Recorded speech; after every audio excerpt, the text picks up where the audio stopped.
Hello, guys.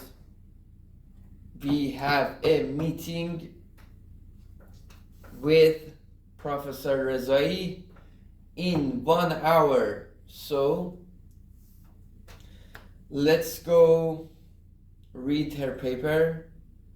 I want to talk to her about her paper, what I want to do, what is happening in Amazon, and I want to know her paper more. It was so exciting, we couldn't. Our work relates to and contributes to several. We couldn't read it very fast because I wanted to really understand the paper. But now we are in a bit of rush. She emailed me this morning that she can meet today. I said, yeah, that's it. Why cancel? Okay, so let's go on read this. Streams of literature. Product ranking and empirical studies. A set of papers in the marketing literature empirically study the causal impact of ranking and search costs on consumer choice. Kim et al. 2010, De Los Santos and Cowley 2013, Goes et al. 2014, Jazierski and Siegel 2015, Chen and Yao 2016, Ursa 2016. Point 1. Using various techniques, all the aforementioned papers find that placing a product in positions with high visibility increases its probability of purchase. Another finding consistent across this line of work is that the W-ordered ranking improves consumer welfare compared to the currently employed ranking methods. We note, however, that these works do not claim that the W-ordered ranking maximizes consumer welfare. The focus of our work is different from that of the above papers. Besides proposing a new consumer search model, we also focus on designing efficient algorithms for a platform's optimal ranking problems. From a modeling perspective, closest. Their model is more focused on consumers, I think, and what is the difficulty of search for the consumers. Maybe we can learn some of the results from them, but I want to focus more on the firm side. What should they do to be seen? How can they come to the top of the list? Is it worth? To our work is that of Ursu, 2016, who analyzes a unique data set from Expedia that includes the purchasing outcomes of the random ranking as well as the platform's ranking. The main difference between the modeling approach of Ursu, 2016, and ours is related to the a priori knowledge of consumers about products. In particular, Ursu, 2016, assumes that consumers know the preference weight of all products, or, equivalently, learn them for free, and only need to learn the idiosyncratic part of the utility. However, as discussed in the introduction, given that most products are not initially visible to the consumer and that she needs to exert effort to even take a first glance, such an assumption may not bear out in practice. In our work, we relax such an assumption by proposing a two-stage search model where, in the first stage, we explicitly account for the search cost of learning the preference weights. One recently, via running a field experiment, Nguyen et al., 2018, studied the impact of increasing search costs on consumer behavior on online platforms. Rank optimization. A few recent papers study platforms' rank optimization problems utilizing models that reflect the impact of position on consumer choice. Davis et al. 2013, Abeliuk et al. 2015, Awad and Segev 2015, Abeliuk et al. 2016, Gallego et al. 2016, Lay et al. 2018. 2. Here, we mainly discuss the differences in the modeling approaches of our work and the above papers. Davis et al., 2013, Abeliuk et al., 2015, 2016, and Lay et al., 2018, Study an MNL choice model where the impact of position on a product's intrinsic utility is incorporated exogenously, for example, by multiplying the weight of the product by an exogenous position-dependent factor.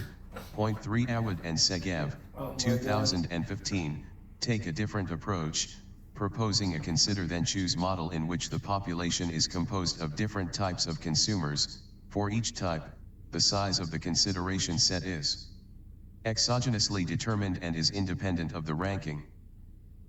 Gallego et al., 2016, take a similar approach and study a closely related problem. In contrast to the above papers, we construct a choice model in which consideration sets are endogenously determined by the ranking.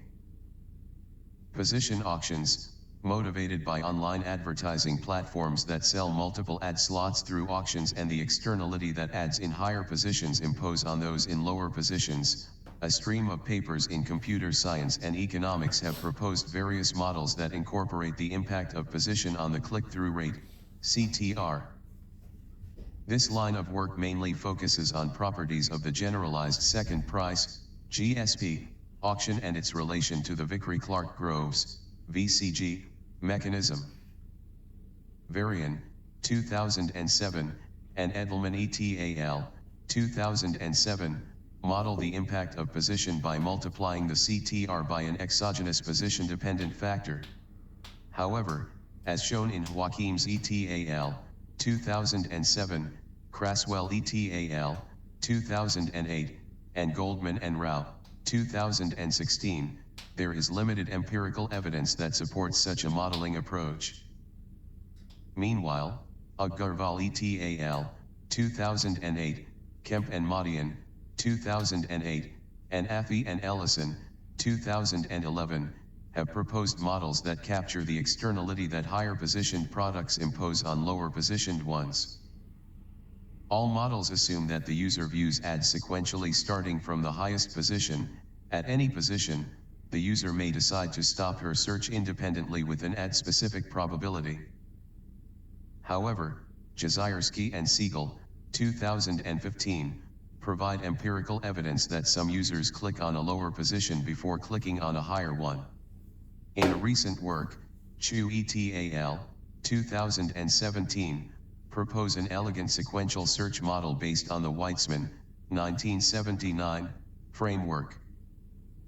They primarily consider an online platform that displays n items indexed by iSet membership symbol n equals 1, 2, n. The items are ordered in n positions, indexed by JSet membership symbol n, where the positions with lower indices have a higher visibility. Depending on the market that the platform hosts, an item can be a product, an app, a service, or an ad featuring one of these. The platform displays the items to the consumer in the form of an ordering, seeking the desired action from her. The consumer's action can take the form of a click, a purchase, or a download. To be concrete, hereafter, we refer to the items and the desired action as products and purchase, respectively. The platform's goal is to find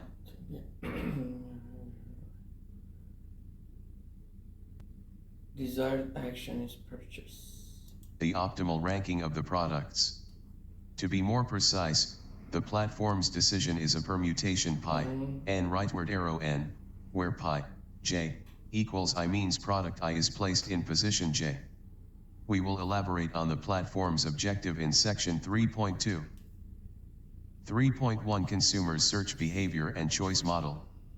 We first discuss the consumer's utility derived from each product iSet membership symbol n. The utility consists of two parts, a shared intrinsic utility denoted by UI and first discuss the consumer's utility derived from each product. Okay. So they have a utility for each product.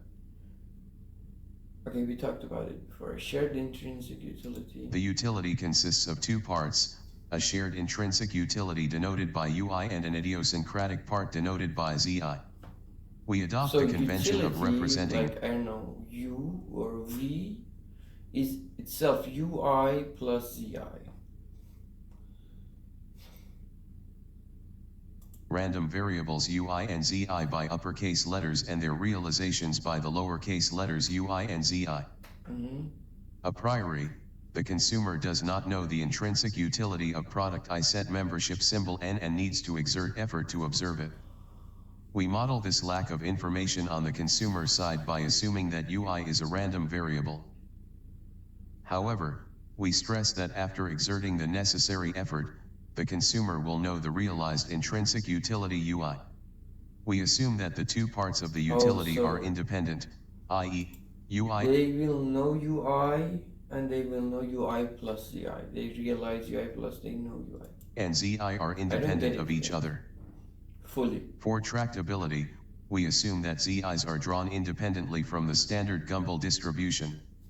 Such an assumption is very common in the choice modeling literature. See, for example, Benakiva et al., 1985, Mahajan and Van Ryzen, 2001, and Tallery and Van Ryzen, 2004.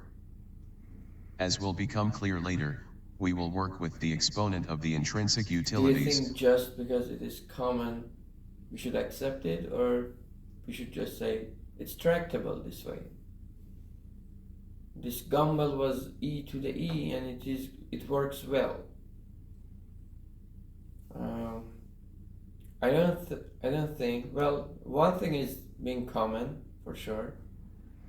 It's not related, but I had a paper. They were picking on us for assuming a Gaussian structure, right?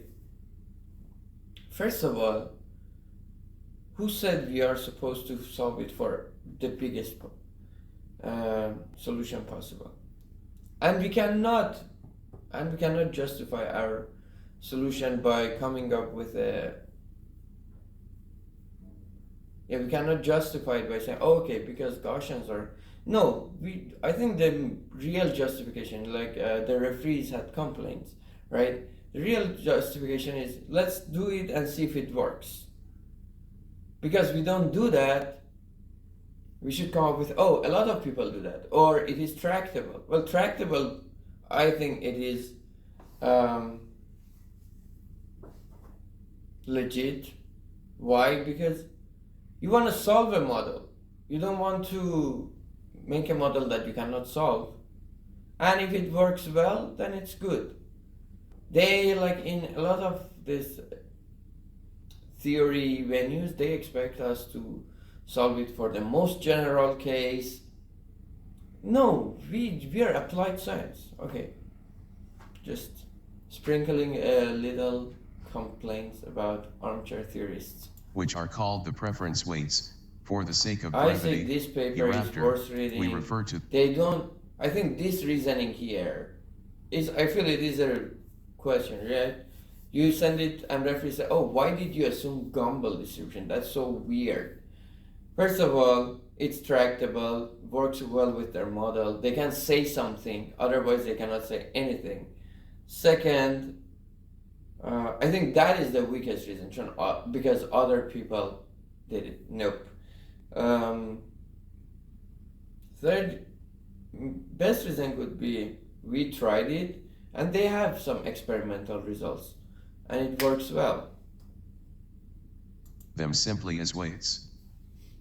Therefore, we define WI equals EUI for any I set membership symbol N. We assume that WIs are IID samples from a probability distribution FW, UMAN, UMAX rightward arrow R plus where UMAN and UMAX set membership symbol R plus are finite positive numbers. Further, we define rho equals UMAX 1 as the ratio of the maximum value that W takes to UMAN, its minimum value, and we assume rho is constant. In fact, as we will discuss later, our algorithms are polynomial only when rho equals 1. In our model, consumers are oblivious to the platforms. So Gumbel is a ranking family algorithm. Of distribution. It's not. UIs are what? Oh, ZIs are Gumbel. UIs have more freedom in the choice of distribution. That is, FW is not a function of the ranking algorithm. This assumption, which is Okay, these are prevalent in the bullshit literature. mathematics. I don't want to get into The it. consumer also has an outside option, represented by product 0. We normalize the weight of the outside option by setting W0 equals 1. However, the idiosyncratic part Z0 is an independent draw from the standard Gumbel distribution. Damn. We assume Did that you the notice consumer that? knows. Whenever I complain about armchair theory, that's actually good. That means that I have to jump that part because that's bullshit. From now on, I try not to complain about a paper having armchair theory. Instead, just get it and say, okay, this is bullshit, just jump to the part you want The to know. distributions FW and FZ and that W0 equals 1. However, initially, she does not know the product weights, and she needs to exert an effort to observe them. This assumption is partly motivated by the large number of products on online platforms, most of which are initially invisible to the consumer. We now describe the consumer's search process to observe her utility for a product. The consumer goes through a two-stage process. In the first stage, she conducts a costly sequential search to screen positions. In particular, when the consumer screens a position, she observes the weight of the product placed in that position, and she adds that product to her consideration set. In the second stage, we now describe the consumer's search process to observe her utility for a product. The consumer goes through a two-stage process. In the first stage, she conducts a costly sequential search to screen positions. In particular, when the consumer screens a position, she observes the weight of the product placed in that position, and she adds that product to her consideration set. In the second stage, she observes the idiosyncratic part of the utility of the products within her consideration set, and she selects a product from her consideration set with the highest total utility, i.e., the summation of the logarithm of the weight and the idiosyncratic part. So, is it In like the following, that? we provide a micro-foundation model. In the following, we I think it's like that. You have two-stage search. In the first stage, you see part of the utility, which is probably log of UI. You see the log of UI, you compare these results based on log of UI, no, or like you, based on log of UI, you choose, for example, 4 of them, and then the second stage of the search, you consider ZI2 and choose between those 4. Is that like that? The consumer also has an outside option, represented by product 0. We normalize the weight of the outside option by setting W0 equals 1.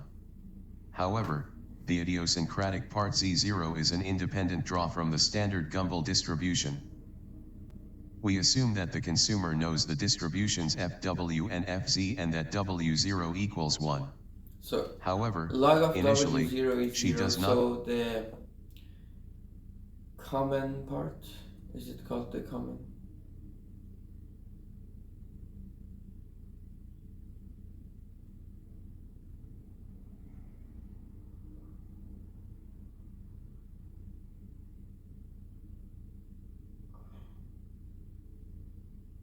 Shared utility denoted by UI. What is it shared? Between different consumers? I don't think so. You have one consumer.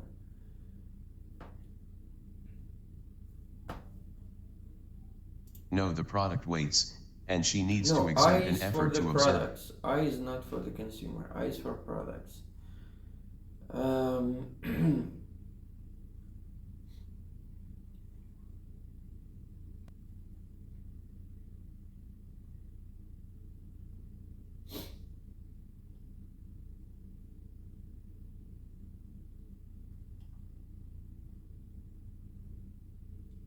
The consumer also has an outside option, represented by product 0.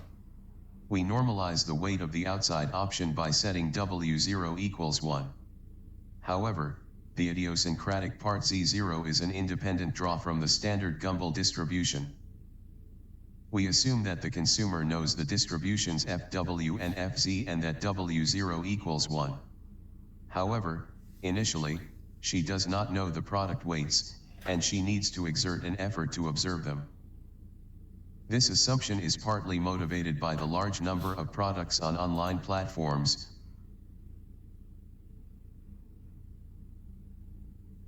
most of which are initially invisible to the consumer. We now describe the consumer's search process to observe her utility for a product. The consumer goes through a two-stage process. In the first stage, she conducts a costly sequential search to screen positions. In particular, when the consumer screens a position, she observes the weight of the product placed in that position, and she adds that product to her consideration set. In the second stage, first of all, the first stage is costly. The first stage, she goes over the ranking, which is costly, and she has a consideration set. That I think that was what I meant when I said, okay, she chooses 4 of them. Oh, okay. Platform comes with a ranking. It may not be the ranking that consumer wants. Exactly, right? So she has to go over the ranking. However, she kind of trusts platform that the topper is the better. She kind of put more weight to search the ones at the top, right? And then after that, if you're very low, she has lower weight for you, but she still can't see you, and then it costs her. And then she comes with a smaller set, consideration set, and then chooses among those. Right? I think, how is it? I don't know how, but when I am looking at going for shopping in Amazon, right?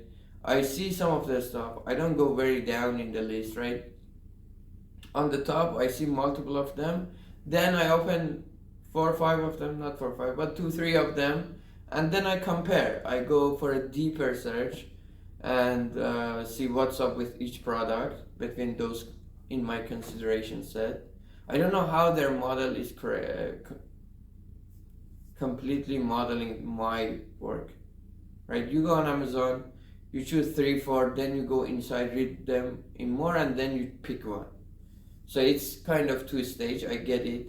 They're saying consideration set, that's nice. You have more weight for the ones on the top, that's right.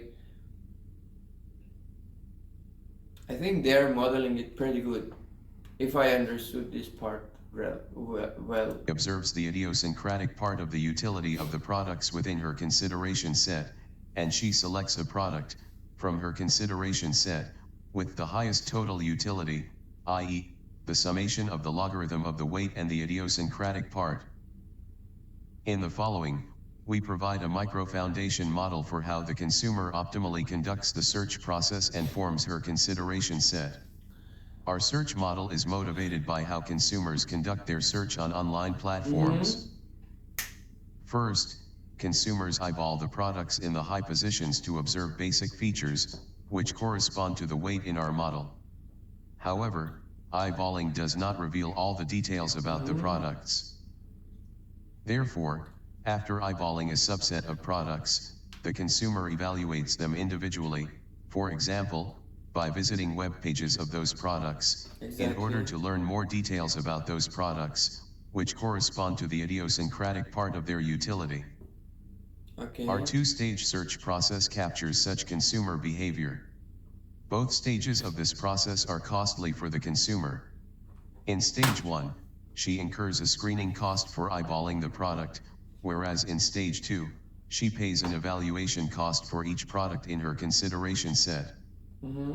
Consistent with some papers in the literature on consider then choose modeling, Hauser and Wernerfeld Consider and choose. 1990, Nice. Wang and Sahin 2017. We assume that the consumer Title. incorporates the evaluation cost that she will pay in the second stage upfront when deciding on her consideration set. Okay, but again, back to what we were talking about, this paper is super close related to the whole area that I'm interested. But my model is more on the side of the firms. I want to see how firms should act. So we can talk about those with Negin today. She's definitely in the space, but Later, her work in section these 3.1.1, two works of her were not exactly what I wanted, which is good. Like, in a sense, it's good because I can still work on them because it can be new. we provide more detailed Hopefully, discussion on maybe how she our says, model "Oh, they have differs been from the done existing already." search models. As stated earlier, to form the consideration set, consumers undergo a costly search process that highly depends on the position-dependent search costs of the consumer. We assume that our consumer population comprises K-types and that the position-dependent search cost varies across types. More precisely, each type K set membership symbol K is characterized by a set of costs SK1, SK2, SKN, where SKJ is the search cost of the consumer of type K to screen the product in position J. We assume SKJ is finite and non-negative. I want to get to know this part. As stated earlier, to form the consideration set, consumers undergo a costly search process that highly depends on the position-dependent search costs of the consumer. Okay. We assume that our consumer population comprises K-types and that the position-dependent search cost varies across types. What is K-types? More precisely, we assume that our consumer population comprises K-types. So we have K-types of users, consumers, and that the position-dependent search cost varies across the types, right? Each consumer, we have one ranking, right, from the platform. Maybe later platforms can personalize, which it is, in YouTube it is, or Instagram it is. I don't know about Amazon. So they come up with a ranking, and well, this ranking may cost search cost for one consumer that matches this ranking perfectly, but for one, maybe for one other consumer, they need to go all the way down to find the products that they like, right? How can the platform come up with a balance situation that is good for all of these consumers? Type K set membership symbol K is characterized by a set of costs SK1, SK2, SKN, where SKJ is the search cost of the consumer of type K to screen the product. SKJ is the search cost for consumer for consumer K, type K, to find product J, product in position J. Yeah, we have one position, so product in position J and product J pretty the same for me. In position J, we assume SKJ is finite and non-negative. Further, we assume that SKJ plus 1 greater than or equal to SKJ for K set membership symbol K. Wait, why should we assume that? SKJ plus 1? He's already saying for any K, the lower you are, oh yeah, that's true. That makes perfect sense. If you are lower in the ranking, searching for you costs more. That's true, I agree. But it costs you more, but maybe it's a product that you have a intrinsic intrinsic shared value that is higher. So UJ plus 1 may be bigger than UJ for this type of consumer, but they are paying more, like in the search cost, to find it. And J set membership symbol N1, that is, for any type K set membership symbol K, higher positions have lower search costs. The assumption that SKJ increases in That's J a is in nice. line with I the love empirical that. evidence. Okay, that's beauty of mathematics. I am bullshitting all this stuff. Oh, we are nagging like a bitch. But this is beauty of mathematics. This is the part that math is beautiful. That we can model this stuff. Making a model is super beautiful. I think it is. Well, mathematics by itself is beautiful, but where it really can help us in game theory, in econ, in just applied math, applied science, is that we can make a lot of models based on mathematics, based on game theory. I think that's the part that theory is beautiful, right? It is like the most beautiful part of applied science is that we can come up with a model, we can describe a real life real life event, situation, something that is happening with the language of mathematics. We are describing it. That is super. That, I think that is 80% of the beauty. Yeah, maybe 10% on solving this problem. Now that's super beautiful. All right, this is beautiful. I love it about mathematics. Okay, mathematics by itself, pure mathematics, amazing. Also, mathematics super beautiful, helping us model these events, these real life situations. That is super beautiful about mathematics. If we can solve these models mathematically, good, amazing, perfect, we love it. But I think it has lower value because we have other tools too, right? We have simulation. Once we can come up with a mathematical model or game theory model, we don't necessarily need to solve it by math. We can get an intuition about the solution by doing simulation, by coding. So that part I put less weight on it. Yes, I say that's it. Sometimes it is the situation with me. If you want to solve your mathematical model mathematically, it may just takes your time and energy for a long time. You just do a simulation and then, okay, this is it.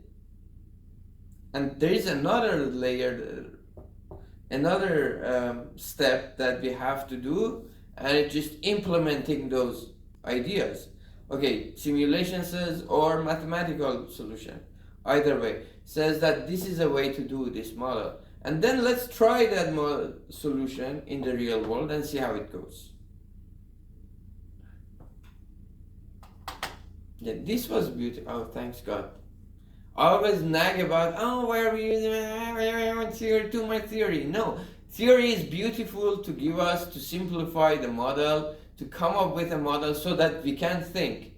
Then we should, the game that took us from beginner to intermediate doesn't take us from intermediate to advanced. We are in the intermediate, now we should change the game. We should go do it in the real life. We found our solution, let's implement it. In Kim ETAL, I want to write a paper like that. I want a paper Chen and Yao, which is like that. 2016, and Ursu, 2016. We further assume that SK increases, consumers get more patient, i.e., their search cost decreases. That is, we assume that SKJ greater than or equal to SK. We further assume that as K increases, that K is the type of the consumer. Consumers get more patient, i.e. their search cost decreases.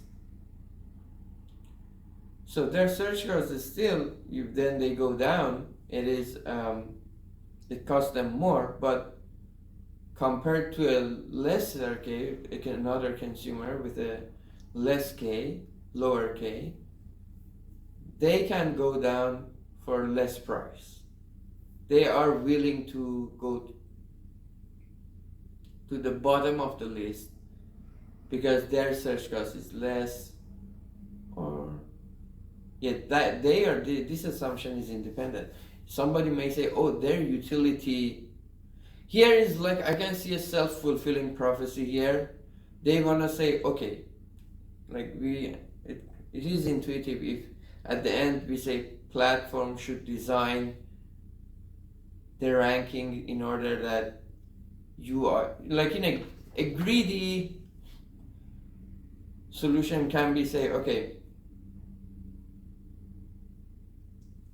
rank the platform for the lowest K. A greedy platform, a greedy, just not thinking too much about the ranking says, okay, rank the platform based on the consumer type 1 preference. He will be super happy. Consumers with high K, they will be upset because they should go down the list to find what they like, but their search cost is less than the search cost of the first consumer. This is where the version that we have only one ranking. If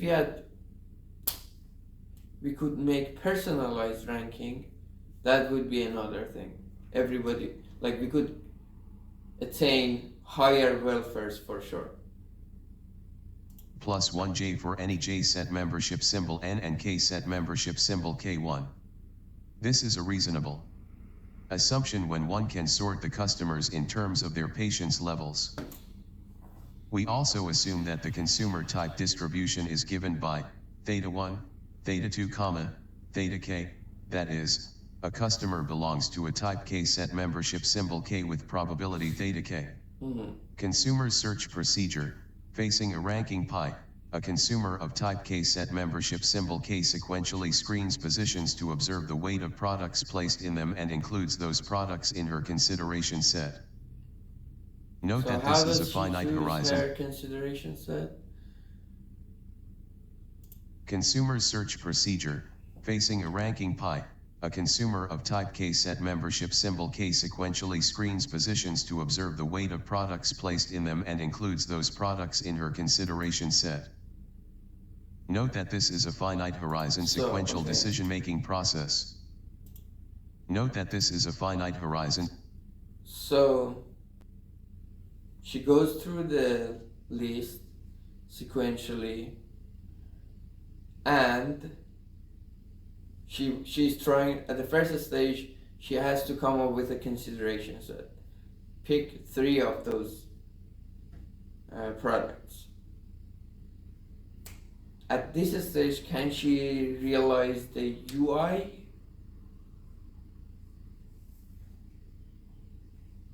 Is it like that? I don't know. So at this part, they are talking about how to build the consideration set. Sequential decision-making process. A non-anticipatory policy for this problem entails the following decisions. At each step, the consumer needs to decide whether to screen another position or stop her search procedure. Oh, okay, that's it. So, if she decides exactly. She doesn't necessarily go all the way to the bottom of the list. Actually, this model is super beautiful. It says, okay, consumer looks at it and says, this is good. I keep it in my consideration set or no. And then goes next one. And there's a probability that she says, okay, fuck the rest of the list. I made my consideration set already. And she doesn't bother to go all the way down. Screen another position, then she also needs to decide which position to screen next.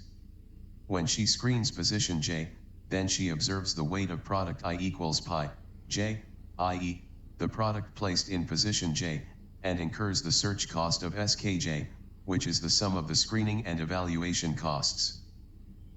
Remark that for observing the weight of product I, the consumer only pays its screening cost. However, she also accounts for the evaluation cost that she will pay later to observe the idiosyncratic part. Note that by adding product I, the consumer only observes its intrinsic part of the utility, equivalently, its weight, and not its idiosyncratic part. which is If the consumer UI. stops, she observes the idiosyncratic part of the utility of all the products in her consideration set and purchases the one that has the highest realized utility. At the first stage, she cannot The really consumer see. needs to make the above stopping decision only based Stopping on her decision, current okay. information, First, i.e. first step of the search is a stopping decision. How deep should I go in the list? And what about picking, right? You can go deep, but will you pick all of them? I think their model says, yeah, you can consider all of them, which is kind of unreal, right? Even on your Amazon, when you are going to the list, scrolling through the list, you don't pick all of the product that you observed, right? This part is a bit unreal. They are assuming you choose your stopping point, for example, say product S, and before that you pick all of them. So this is your consideration set. And then once you set this S or your consideration set, you can see all of the UI plus ZI. Which is not real. You can, in my experience, I go choose 2, 3. I don't put some of them in my consideration set. And then for those 3, I can see UI plus ZI. So this part, they may simplify, they may say, okay, the thing that I just said has an equivalent form that says, okay, up to point S, all of them are accepted. Based on the weights of the products that she has screened so far. We denote the class of all non-anticipatory policies, as described above, by. We assume that the consumer always screens the no purchase option, that is, the consideration set of the consumer includes product 0. Thus, when the consumer stops her search, there is a chance that she leaves the platform without making any purchase. Let C be the consideration set of the consumer when she stops her search. Define W as WII set membership symbol C. Note that set W is fully known to the consumer. Then, the expected welfare of a consumer of type K under ranking pi is given by welk pi CW equals maxi set membership symbol C union set symbol 0 log WI plus ZIIX SK pi 1. They define the welfare here for what is W? CB the consideration set. So here they are being more open to how to choose C. Maybe I got that paragraph wrong, but here they say, okay, we can have a consumer consideration set and we can define the welfare for that. What is W? Define W. Okay, it is the log, it is the weight, all right. And then minus search for those who are in C.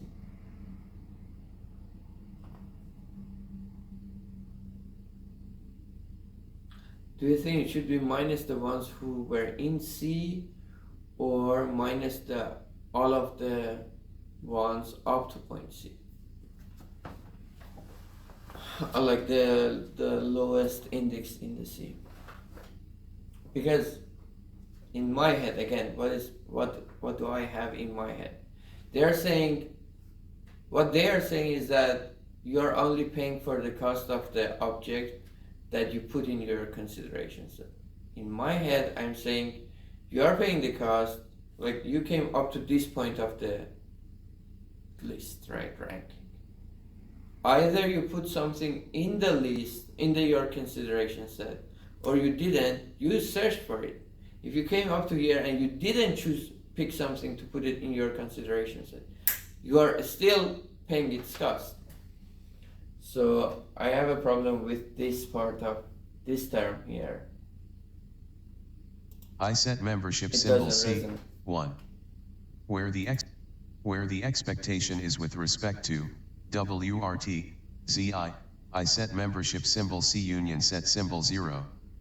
Note that the outside option, product 0, is always included in the consideration set. However, to simplify the notation, we do not explicitly include it in set C. Here, the first term is the expected maximum utility among the products within the consideration set C, and the second term is the incurred search cost. Observe that the search cost depends on the position of the products in C. The consumer's problem in this sequential search process can be formulated as a 1979 they were dynamic doing it. programming DP problem. Let VK pi CW be the expected welfare of the consumer of type K if she follows an optimal policy from this step onward. When the products in C with weights W equals WII set membership symbol C are already added to her consideration set. In the rest of this section, to simplify the notation, we denote VK pi CW by V CW. Then, function V should satisfy the following recursive equation.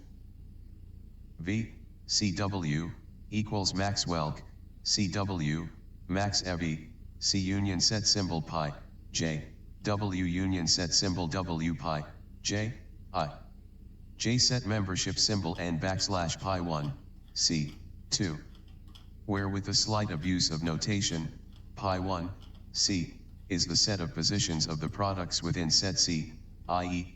J set membership symbol pi 1 C if and only if pi What is J V? set membership symbol C. Here, the first term, i.e. welk CW, which is defined in 1, is the expected welfare of the consumer if she stops her search. The second term, i.e.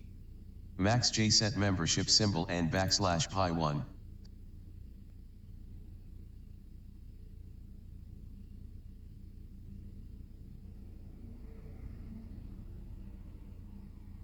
C, EV, C union set symbol pi, J, W union set symbol W pi, J, I, is the expected consumer welfare if she continues her search, where the expectation in this term is WRTFW. When the consumer continues her search, she needs to decide about the next position that she wants to screen. The maximization in the second term captures this decision.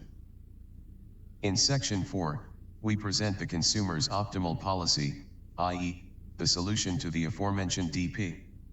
Having described our search model, next we provide a discussion on difference between our model and other search models. 3.1.1 Comparison with other models. As mentioned above, our search model is motivated by the two-stage process that the consumer undergoes when searching online. A single-stage search model, such as the seminal work of Weitzman, 1979, assumes that the consumer learns both the weight and the idiosyncratic utility of a product in a single stage of the search. Such a model is used by Ersug, 2016, and Chu et al., 2017. In the single-stage search model of Ersug, 2016, and Chu et al., 2017, products placed in lower positions do not impact the choice probability of higher positioned products unless the consumer searches all of the products. Said another way, the substitution effects between lower positioned products and higher positioned ones are not captured in these models. In practice, such models would translate to the following process: on an online platform, a consumer fully examines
was completely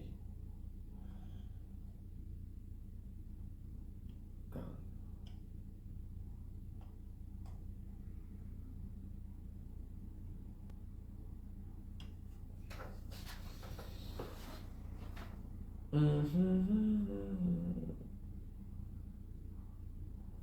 Okay, fuck this part. This is getting too much in depth now.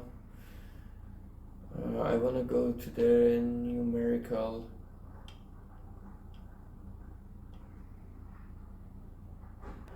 Numerical studies. In this section, we complement our theoretical developments with numerical studies using synthetic data. We start with developing heuristic versions of our algorithms that do not rely on model primitives, namely, the type probabilities and reservation prices. We then numerically evaluate the performance of our heuristics as well as our PTAS, algorithm 1, in two informational settings. In the first setting, the model parameters are known, whereas in the second setting, we use the estimated versions of the model parameters. That's enough. Throughout this section, I have to meet her at 3 p.m. So, thanks a lot. I think we got the main part. We know their model. The rest is about the solution. Wish me luck.